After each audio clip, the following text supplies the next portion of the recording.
নবী সাল্লাল্লাহু আলাইহি ওয়াসাল্লাম বলেছিলেন, আমি ভয় পাই আমার উম্মতের মধ্যে কয়েকটা জিনিস।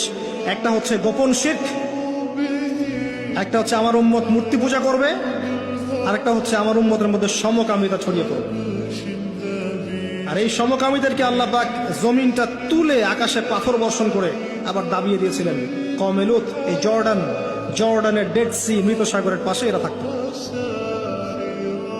সেই সম্প্রদায়ের কাছে আল্লাহ পাক লূত আলাইহিস সালামকে পাঠিয়েছিলেন। এত বড় মনের নবী ছিলেন তিনি, সম্প্রদায়ের মানুষকে পাপ থেকে বাঁচানোর জন্য বলছেন যে হাউলাই বানাতি ইন কুনতুম ফাইলিন, তোমাদের যদি প্রবৃত্তির দাসত্ব চাহিদা থেকে থাকে আমার মেয়েদের মধ্য থেকে বিয়ে করে নাও, তাও ভালো থাকো।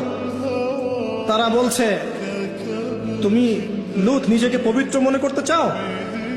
তুমি তো জানো যে আমরা কি চাচ্ছি। যখন জিবরাইল এবং মিকাইল আলাইহিস সালাম এসেছেন পুরুষের রূপে, বালকের রূপে, সুদর্শন, তাদেরকে অফার করছে। কথা বুঝতে পারছে না? তাদেরকে অফার করছে। আর লূত আলাইহিস সালাম নিজের মেহমানের সম্মান বাঁচাতে গিয়ে বলছেন, আলাইসা মিনকুম রাজুলুন রশিদ, তোমাদের মধ্যে কি একটা ভালো মানুষ বেঁচে নাই? ওই সমকামিতা ছড়িয়ে পড়েছে এখন আমাদের এখানে।